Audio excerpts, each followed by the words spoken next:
Boa noite. Mais uma vez estamos aqui depois de alguma ausência, o MDM Diálogos, que é um programa que nós temos tentado fazer, não com a regularidade que gostaríamos, mas com aquela que é possível, e que é um programa que é feito por nós, o Movimento Democrático Mulheres, e pela Comissão de Direção da Federação Democrática Internacional de Mulheres, e, portanto, com uma ótica internacional. E hoje só estamos nós as duas, a Regina Marques, membro do Secretariado Nacional do MDM e do Comitê de Direção da FDIM, e eu, que sou membro do MDM. E hoje não podemos deixar de fazer este programa, porque hoje é um dia muito importante, é o dia 29, dia da solidariedade, para com o povo da Palestina. E, portanto, não podemos deixar de marcar este dia. E convidava já a Regina a explicar a origem deste dia para quem não a conhece. Muito bem, muito obrigada também pelo convite e por esta explicação anterior. Naturalmente que nós hoje também estamos duas, porque muitas mulheres estiveram hoje numa grande manifestação de rua, exatamente junto da Embaixada de Israel, para contestar a posição de Israel e, enfim, uma posição criminosa, não é? Que nos deixa a todos completamente perturbados, porque com este tempo todo a impunidade continua, não é? Mas enfim, o dia 29 levou muita gente à rua, houve várias manifestações no país e por isso nós, nas redes, vamos ainda chegar mais longe, mas, na verdade, as pessoas passaram durante a tarde, em vários momentos, para também protestar, resistir, e trazer à opinião pública, e nomeadamente junto das embaixadas, da Embaixada de Israel e em algumas praças do país, esta contestação que tem muito efeito de pressão também junto do nosso governo, junto das pessoas comuns, não é? Que também se indignam e, portanto, podem ir ali também expressar essa sua indignação. Exigindo também que a situação na Palestina, concretamente em Gaza, mas também na Cisjordânia, possa de facto vir a ser resolvida. Então, relativamente à história do dia, que foi a pergunta, de facto é um dia que foi as Nações Unidas têm um papel muito importante, de grande responsabilidade, no acompanhamento de todo este processo. A Palestina está nas Nações Unidas, enfim, está como observador, não é? Não é? A Palestina não é um Estado, e a questão prende-se exatamente com isso. Uh, houve enfim, a questão deste dia. Uh, Este dia é lembrado, esta data é lembrada desde 1977. Nós devemos pensar que em 46 a Palestina, Israel veio para os territórios que eram da Palestina, onde estavam os palestinos, e houve ali uma situação anáqueda, não é? Os palestinos foram afastados das suas casas, das suas terras, e empurrados, digamos, para outras zonas e ficaram concentrados em algumas partes do país, do país exatamente do território, daquele território. Uhum. E, portanto, uh, digamos que a partilha da Palestina foi uma partilha da Palestina total, não é? Foi uma partilha que as Nações Unidas caucionaram. Portanto, há uma resolução, a Resolução 181, que define a partilha da Palestina e que foi adotada pela Assembleia Geral das Nações Unidas a 29 de novembro de 47. Bom, naturalmente que esta resolução, o que é que prevê? Prevê a criação de dois Estados, Israel e Palestina, aliás, um árabe e um judeu, era assim que estava designado, e a capital, isto é, Jerusalém, teria um estatuto internacional especial. Portanto, não era, ficava ali, que aliás depois veio Jerusalém hoje é reclamado pelos palestinos como a sua capital em Jerusalém. Claro que o que é que tem acontecido? Tem acontecido que estas resoluções não são aplicadas, a Assembleia Geral das Nações Unidas faz resoluções, aprova resoluções que depois Israel não cumpre, e naturalmente que estes dias também são um pouco para lembrar esta história, não apenas para celebrar, mas no fundo para olhar o presente, não é? Uhum, É uhum, o futuro é que estes povos têm, estes países têm, e naturalmente que no dia de hoje, 29 de novembro de 1900, de 2024, não podemos olhar para as questões da Palestina da mesma maneira que em 47 ou em 77. Porquê? A longa história da Palestina veio a culminar agora numa coisa, numa catástrofe que em 48 se chamava Nakba catástrofe, mas agora eu acho que já ninguém se chama catástrofe, já chamam tragédia, já chamam, digamos, uma situação de grande calamidade, e por aí é que vem a questão do genocídio, não é? Portanto, esta destruição total, e aparece-nos este termo, que é um termo jurídico, não é um termo, enfim, tem um significado, obviamente, mas é um termo jurídico que caracteriza, é caracterizado por determinadas circunstâncias. Quais são? A questão da falta de alimentos, a questão da falta de água, a questão da falta de medicamentos, o desrespeito por questões humanitárias mínimas, não é?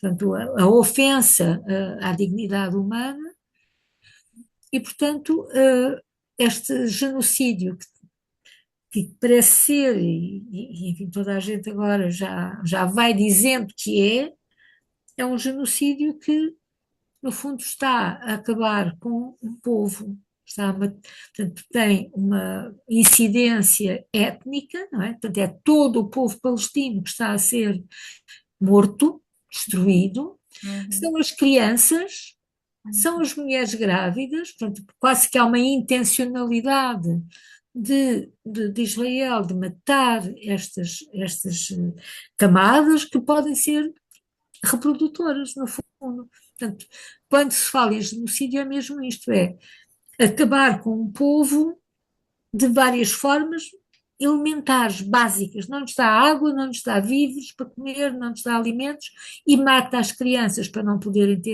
crescer e ter filhos, não é? E ter continuidade, e mata as mulheres grávidas também por essa mesma razão. Portanto, aliás, já se fala, mas não é, enfim, não é alguém que fala só porque quer falar, mas são as próprias instâncias das Nações Unidas, dos direitos humanos, que com um conjunto de relatórios chegam a essa conclusão, não é? Portanto, isto hoje está mais que conhecido, reconhecido juridicamente, estas malfeitorias, esta gravidade de uma situação muito, muito séria naquele povo, naquela zona do país, do mundo.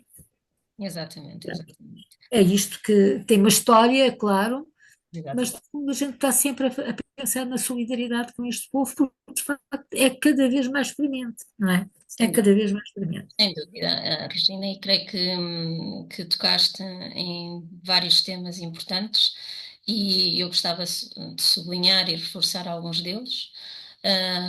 Gostaria de sublinhar que todos os anos existem votações contra o que vai ocorrendo sistematicamente com o povo da Palestina, votações na ONU, nas Nações Unidas, votações essas que são massivas em apoio ao povo da Palestina, e quando eu digo massivas, já houve votações em que o único voto contra é o de Israel e dos Estados Unidos, mais nenhum, portanto, mais massivo do que isto é impossível. Um, Aqui eu também gostaria de sublinhar que Israel não faria o que está a fazer se não tivesse o apoio dos Estados Unidos. e isso porque os Estados Unidos têm sistematicamente vetado qualquer tipo de ação concreta no terreno porque pertencem ao Conselho de Segurança. Um, e outra coisa que também falaste, tem que ver com as formas como este povo está a ser, no fundo, eliminado, está a ser massacrado, e estas formas, são crimes de guerra. E são crimes de guerra que estão tipificados como tal muito antes de terem ocorrido agora na Palestina. Portanto, acho que isto é uma coisa importante que as pessoas têm que ter aqui presente. E estes crimes de guerra incluem várias coisas, não é? Uma delas que está a ocorrer neste momento, que é levar as pessoas a morrer à fome e à sede. E isto é um crime de guerra, ou seja, o sediar um território, uh, cortar o acesso à água potável, cortar o acesso ao alimento, que aliás parece que estamos a falar de história medieval e não da história dos nossos tempos, mas é o que está a ocorrer na Palestina, é um crime de guerra. Na Palestina têm sido utilizadas armas que são armas consideradas ilegais, não é? Parece uma coisa estranha, não é? Como é que há armas legais e ilegais, mas de facto existem uma série de consensos de que existem armas que não se devem de utilizar em nenhumas circunstâncias, porque precisamente devido à crueldade que elas implicam e porque elas lesam massivamente a população. E, portanto, os maiores lesados não são combatentes, não são soldados, não são nada disso, lesam massivamente a população. E um exemplo do que está a ser utilizado é, por exemplo, o fósforo branco, que é uma coisa terrível, torturante e que está a ser utilizada sistematicamente em Gaza. Então, Outra sim. Iria Está- dar mais alguns exemplos de coisas que são criminosas e que estão consensuadas enquanto tal e que têm sido feitas, mas adiante. Não, mas é isso, eu estava também aqui a imaginar uma das coisas, os palestinos vivem de uma forma muito geral, nós vivemos prédios e vemos, mas também é verdade que muitos palestinos, milhões de palestinos vivem em campos de refugiados. E o que ocorreu agora nestes dias foi exatamente lançarem bombas, não é? Portanto, com material vindo de aéreo, e, na verdade, sobre esses campos de refugiados, onde estão as pessoas apilhadas, onde têm tendas, onde já têm condições, eu diria, infra-humanas, não é? Sem dúvida. É Vida. ótimo que tenhas falado nisso, porque era exatamente o ponto que eu ia tocar agora, que é, isso é um crime de guerra. E quando eles alegam, nós estamos a bombardear onde há muita gente porque os terroristas estão a usar as pessoas como escudos humanos, é considerado um crime de guerra atacar, seja terroristas, soldados ou o que for, se escudam em pessoas. Isto é considerado um crime de guerra. Ou seja, não se pode fazer isto, por mais que eles estejam, mesmo que fosse verdade, o que é altamente questionável se é verdade ou não, mas mesmo que o fosse, não é considerada uma prática de guerra ou de combate aceitável.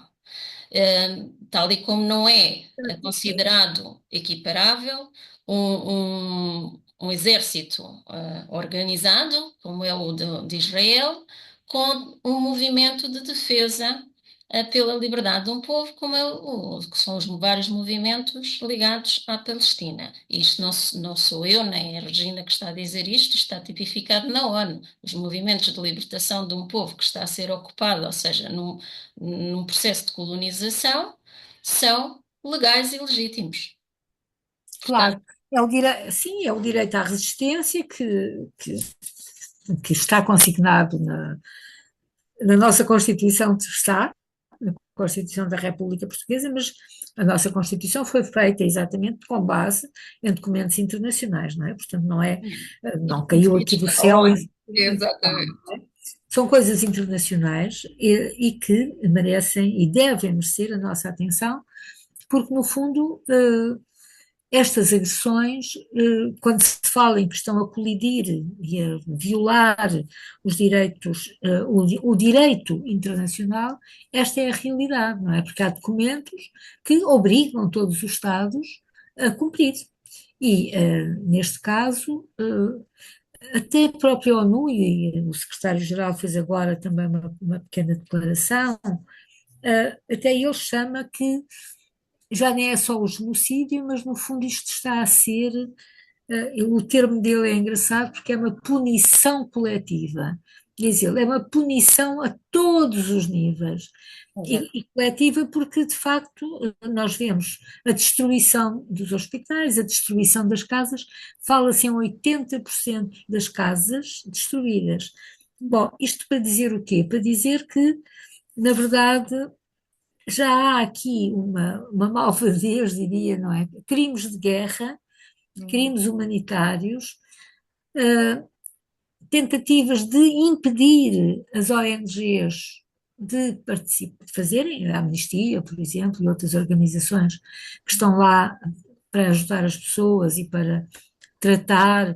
São os médicos que morrem, os hospitais que se são destruídos, e Uhum. isto deve não só indignar-nos, deve-se, na minha opinião, e não é, na opinião do MDM, eu acho que nós precisamos de ser solidários com este povo, mas ao mesmo tempo exigentes para os governantes, Sim, com os governantes, que podem, nas Assembleias Gerais, não serem também, perante esta situação dramática, não serem também, de certa maneira, coniventes, de certa maneira, cúmplices, não é? Porque calando, parece que estamos todos no mesmo plano. E de facto não estamos, não é? Porque quem está nos patamares e nos palcos de decisão tem a obrigação, de facto, de mostrar indignação e de exigir que todos cumpram. exatamente. E aqui, mais uma vez, gostava de sublinhar, quando disseste a punição coletiva, isso é uma das coisas que serve de base, esta existência da punição coletiva serve de base à conclusão de que estamos perante um genocídio. É uma das bases para esta conclusão, porque é todo um povo que está a ser punido. E quando É, falas dos médicos, falas das crianças, das mulheres, hoje sabe-se que sistematicamente têm sido atacadas tudo o que são as escolas e todos os centros de saúde e hospitalares que existem, com a tentativa de que isso diminua ainda mais a capacidade de sobrevivência e de cuidados desta população. exato. E quando falas de que os nossos representantes têm que lutar por uma posição, no fundo, de humanidade, hum, falas bem porque eles estão lá supostamente para nos representarmos. E a verdade é que a maior parte dos povos, a maioria das pessoas nos diferentes países não está de acordo com o que está a ocorrer. E, portanto, os nossos representantes, deveriam de ter uma voz muito mais ativa, muito mais firme, porque eles estão para nos representar. E, portanto, eles teriam de ser a nossa voz. E é uma voz que soa muito fraquinha, na minha opinião, neste momento. Para não dizer que às vezes é inexistente. Sim, e a posição dos Estados Unidos, claro, que tem alimentado a guerra de uma forma clara, não há ninguém que não perceba isso. A nossa percepção pode não estar sedimentada em documentos, porque somos, enfim, sociedade civil, não é? Mas a verdade é que percebemos lindamente que aquela guerra não basta que temos sido invadidos com a mensagem, com a notícia de que vai o secretário-geral, o secretário dos Estados Unidos vai lá e vai falar e vai agir e de facto, se fosse lá para agir, já tinha tido tempo de o fazer, não é? E a verdade é que Israel continua a fazer aquilo que bem entende com as armas que vêm dos Estados Unidos, Exatamente. não é? Porque aqui Com o armamento que vem dos Estados Unidos. não E, é portanto, exatamente. isto também serve um pouco para para ludibriar, para enganar, para manipular as consciências também. Nós estamos a ver a televisão e estamos a ver, nos Estados Unidos, o secretário-geral agora foi a Israel. Mas o Biden foi a Israel. Mas vão lá fazer o quê? Exatamente, e não só, Aliás, e existem, o como tu próprio- disseste, e muito bem, factos. As armas que estão a ser utilizadas neste momento por Israel vêm dos Estados Unidos. Portanto, se os Estados Unidos não quisessem que esta guerra continuasse, deixavam de enviar armas e ela parava. Segundo facto, quem bloqueia todos e quaisquer propostas que têm ido às Nações Unidas têm sido os Estados Unidos. Terceiro facto, todos os meses, e às vezes mais do que uma vez por mês, os Estados Unidos aprovam pacotes de apoio militar e económico a Israel. Isto Exatamente. são factos, não são opiniões nossas, não são sensações, são factos. E, portanto, perante estes factos, eu acho que fica bastante claro que para já que este genocídio existe e que há dois atores principais neste genocídio, Israel e os Estados Unidos. À parte disso, depois fica questionável quem é que puxa quem, não é? Quem é que é a cabeça pensante e que realmente está ali com interesses. E aí podemos discutir muito se é Israel e os interesses de Israel, se são os Estados Unidos, enfim, aí nós temos amplo espaço para discussão. Mas o facto é que nós temos muitos factos que comprovam que os Estados Unidos e Israel estão conjuntamente a ser responsáveis pelo genocídio que está a ocorrer. Mas é muito engraçado porque eu também estou absolutamente de acordo com isso e acho que nós temos que estar atentos, particularmente à informação que nos é transmitida e que nos chega à casa, não é? Porque, na verdade, há pessoas, e militares e comentadores, que, na verdade, estão sempre muito preocupados na defesa dos Estados Unidos e a querer acreditar e a querer fazer-nos acreditar que são eles os defensores da paz, são eles os defensores do cessar-fogo, são eles os promotores, de facto, da, promotores da paz e desta questão de impedir que, de certa maneira, Israel avance mais ou faça mais. Bom, a verdade é que Israel continua curiosamente, agora houve este episódio muito grande, episódio terrível também com o Líbano, houve um cessar-fogo e agora, um dia depois do cessar-fogo do Líbano, Israel continua a atacar Gaza. Não é? Há uma nova ofensiva, portanto, nós talvez tivéssemos aqui algum, algum espaço de tempo sem ouvir falar muito de Gaza, porque estavam ocupados com o Líbano, mas agora estamos outra vez a saber que Gaza continua. Até Há porque dois, eles disseram de forma explícita que iam aproveitar este cessar-fogo para se reorganizarem e há, acabarem com o que estavam a fazer em Gaza. Portanto, isto foi declarado pelos próprios israelitas. Portanto, eles é tudo. próprios estão abertamente a dizer o que vão fazer, não é? Esta nossa conversa pode ser interessante também para nós e é sempre muito útil refletir sobre estas coisas, uma traz um argumento, outra traz outro, mas estes dados estão também já compilados oficialmente nas Nações Unidas e as pessoas, penso que acreditam também naquilo que nós estamos a dizer, porque é fundamental.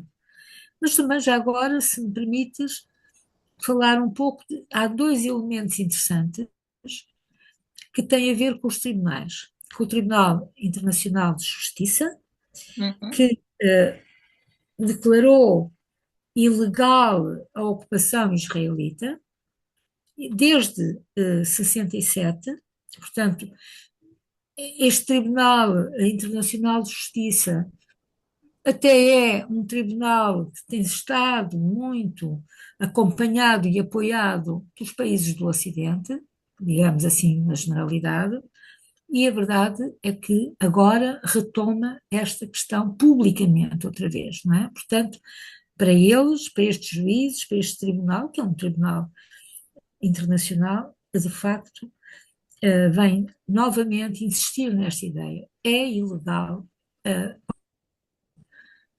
por Israel do terreno, do território, melhor dizendo, da Palestina. E agora, E, só para quem às vezes isto gera alguma confusão, o Tribunal Internacional de Justiça é um tribunal que se pronuncia sobre países e estados, não se pronuncia sobre pessoas. Portanto, e é um tribunal que é amplamente reconhecido pelos países que também constituem a ONU. Portanto, é um tribunal que tem sido reconhecido ao longo de décadas. Um, e que de alguma forma já esteve envolvido em várias outras situações de conflito entre países. E, portanto, não fazer confusão com o Tribunal Penal Internacional, que eu creio que talvez fosse isso que fosse falar agora. pronto, mas o outro tribunal que eu também queria falar, são dois. O Penal Internacional, esse também também decidiu algumas questões muito importantes, nomeadamente com os mandados de captura, portanto, reconhecendo, e claro, e reconheceu porque também foi incitado a isso, porque a África do Sul suscitou essa questão, cá está, um Estado suscita essa questão, e o Tribunal acabou por também declarar mandados de captura, que é muito interessante, não é? Mandados de captura a Netanyahu e também ao outro militar que é o braço direito. Também mandou mandados de captura para o dirigente do Hamas. Pronto, mas isto, Em princípio, não morreu, aliás. pronto, depois, seja o que for, mas estes mandatos de captura para estas duas figuras também mostra bem quanto eles estão envolvidos em coisas sérias, não é? Muito sérias e, portanto, criminosas, não é? Porque Estava este, também já agora de sublinhar que este tribunal demorou imenso em se pronunciar, não porque este caso fosse muito confuso e pouco evidente do que é que se estava a passar, mas sim por pressões enormes que os Estados Unidos exerceram sobre o tribunal, no sentido de que não se manifestasse, porque manifestou-se muito mais rapidamente noutros conflitos. Só que esses conflitos quando se pronunciou, por exemplo, quando foi em relação ao Putin, isto favorecia os Estados Unidos. E agora não, não é? Por outro lado, também há vários analistas que sublinham aqui a ideia que os Estados Unidos não querem do todo aceitar estas determinações, porque sabem que se continuar a julgar também as pessoas, não é? Os Estados Unidos estão envolvidos até ao pescoço e, portanto, haveria algumas personalidades importantes que viriam a ser declaradas como também responsáveis por isto. pois, agora, se calhar, valia a pena nós, o Movimento de Mulheres, chamarmos a atenção para a importância dos grupos de mulheres, dos movimentos de mulheres, também se poderem também manifestar de uma forma mais coletiva, de uma forma também mais, digamos, humanista, no sentido de percebermos que as mulheres são alvos. As Sim, mulheres são alvos de guerra, as violações sexuais são também muito importantes e essa violação sexual é hoje também um instrumento de guerra que é usado nestes grandes conflitos e também às vezes nos pequenos, mas a própria ONU já também considera que a violação sexual é um crime de guerra.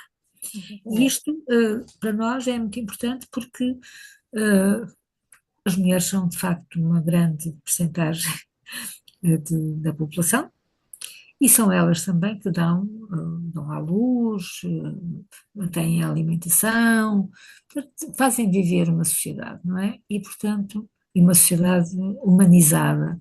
E eu Exatamente. acho que nós, como também movimento de mulheres, não só devemos clamar e pedir às nossas mulheres portuguesas que se juntem mais, e que mostrem mais a sua indignação e solidariedade com o sofrimento das outras mulheres, como também temos que reconhecer que há alguns movimentos de mulheres que estão, de facto, na primeira linha da solidariedade. É verdade que, e isso também é notável, e também nos dá confiança, não é? Também há pessoas que não se deixam sussurrar por estas coisas e vão para a linha da frente, não é? E isto, enfim, esse. E depois também reconhecer, não sei se, Ângela, se eu posso continuar, mas reconhecer que todos os gestos de solidariedade, mais pequenos ou maiores, se podem ser muito importantes. E, eh, no fundo, trazer para a opinião pública este nosso sentimento de que a guerra tem que acabar. A guerra tem que acabar, o cessar-fogo tem que ser reconhecido e efetivo, e também que o Estado da Palestina deve ser reconhecido, porque só isso é que vai dar paz àquele povo e àquela. É claro que não estamos a pensar que isto é de um dia para o outro, porque o inimigo é ali muito próximo, não é? Israel está ali com as unhas todas levantadas, mas na verdade é para aí que temos que caminhar. Eu recordo uma. Esteve em Portugal a relatora da ONU para as questões da Palestina, uma senhora chamada Francesca Albanese, Exatamente. e ela foi muito clara no reconhecimento da violação dos direitos humanos pela parte de Israel, e muito clara também a dizer que quem viola estes direitos muitas vezes, tem que se fazer aqui um trabalho diplomático, e até falou das universidades. Muitas vezes a própria universidade não é um fator de paz e de levantar as questões, mas é também um fator que manipula, que ajuda a construir as coisas. Ela deixou aqui uma coisa muito engraçada. Ela esteve cá em outubro e claramente acaba a sua entrevista dizendo: o que resolve o problema da Palestina é ser reconhecida como um Estado, a Exato. ter o direito a ter uma terra sua, não Uhum. é? E, portanto, ter um território que seja seu, que possa votar nos seus eleitos, nos seus partidos. Já agora dizer que, de facto, o Hamas é um partido, até foi votado. Exatamente. Como o Hezbollah é um partido e tem muitas pessoas que não estão no movimento armado, não é? Pois, claro. E já agora sublinhar a Francesca Albanese, o, no fundo o relatório que ela faz da análise prolongada deste genocídio, do que tem acontecido, tem um nome bastante expressivo, que é Anatomia de um Genocídio. Exatamente. De facto, é assim, no futuro, se alguém quiser estudar o que é um genocídio e quais são as diferentes formas, devem estar lá praticamente todas. E já agora, só para alguém que possa estar com dúvidas se realmente as mulheres e as crianças que estão a morrer e a sofrer, se têm sido alvo direto ou não, ou têm sido, como se tornou popular há uns anos, danos colaterais. Existem evidências que são danos diretos, são alvos diretos, e as evidências são: as mulheres grávidas são disparadas na sua barriga, porque o objetivo, é efetivamente matar a criança e a mãe. As crianças têm aparecido nos hospitais com balas, e não é uma, mas sim várias, na cabeça. E as mulheres também. E, portanto, quando aquilo que se vê é maioritariamente certo tipo de ferimentos, nomeadamente, por exemplo, nas grávidas, na zona do abdômen, nas crianças e nas mulheres, na zona da cabeça, com mais do que um disparo, isto já não é um acaso, não é uma bala perdida. E quando ocorrem em números massivos, deixa de ser uma casualidade ou uma pessoa que, enfim, é mais inumana, e passa a ser um ato coletivo. E isto está reportado não só nesse relatório, mas por vários médicos que estiveram no terreno e que, por sinal, vêm traumatizados por aquilo que viram. E existem inúmeros depoimentos que se podem ver. De qualquer maneira, eu creio que estamos aqui a chegar ao fim, e eu sublinho que qualquer gesto que façamos de apoio a este povo já é algo, portanto, creio que as pessoas não se devem sentir impotentes, porque sair à rua, manifestar-nos, e fazermos qualquer gesto, por mais pequenino que for, já é uma contribuição na nossa escala, não é? Nós não estamos em pontos decisivos de poder e, portanto, a nossa contribuição acaba por ter uma escala menor, mas nós somos muitos e, portanto, se todos estes pequenos gestos juntos constituem a força. E se aquele povo ainda existe e se as coisas estão a ser faladas, é porque as pessoas não desistiram, mesmo após um ano inteiro de massacre. E esta é a mensagem que é: nós estamos todos coletivamente a fazer a diferença. Talvez, e certamente não aquela que gostaríamos, e não na rapidez que gostaríamos, mas estamos a ser promotoras e contribuidoras para o final desta coisa horrenda que está a ocorrer, Esse. e portanto vale a pena o trabalho, vale a pena o esforço e vale a pena não desistir. Regina, queres dar algumas últimas palavras de ânimo? Bom, é mesmo isso. Acho que nós temos também a responsabilidade de estar presentes nas coisas, temos a responsabilidade de observar, temos a responsabilidade de pensar com as diferentes. É evidente que nem todos temos os mesmos dados, mas é com eles que nós vamos construindo uma opinião. E acho que no plano do nosso trabalho mais coletivo, como Movimento de Mulheres, no MDM, também na FEDIMA, também na Federação Democrática Internacional de Mulheres, também nos enlaçamos de tal maneira que acabamos por ser uma grande força e reconhecida. E reconhecida também em certos fóruns nacionais e internacionais. E por isso também, para além desta nossa conversa aqui, também estamos a sugerir e a pensar que temos que intervir também mais junto do poder político, do poder decisório, porque também é por aí que nós acreditamos que vale a pena lutar. Sem dúvida. Vale a pena e normalmente é o povo que consegue coletivamente que as grandes mudanças ocorram e certamente têm sido as vozes em todos os países, inclusive nos Estados Unidos, muitas vozes de muitas pessoas, inclusive judias, que se têm alçado contra o que está a ocorrer. E acho que isto é de sublinhar, não podemos confundir as pessoas com os países nos quais elas estão, e há muitas pessoas, e o movimento maioritário é contra aquilo que está a acontecer, e portanto vale a pena continuar a alçar a voz, porque nós somos aqueles que poderão impedir que isto continue. É, sim, também me parece, e acho que estou confiante nisso, não é? E pronto, e faremos aquilo que, não é só aquilo que nos cabe, é também aquilo que ainda temos que fazer mais, que nos cabe como responsabilidade, não é? A responsabilidade social para que as coisas avancem. Exatamente. Portanto, obrigada a todas e a todos que possam ter estado a ouvir este programa até ao fim e vermos-nos em breve, espero eu, com um novo programa.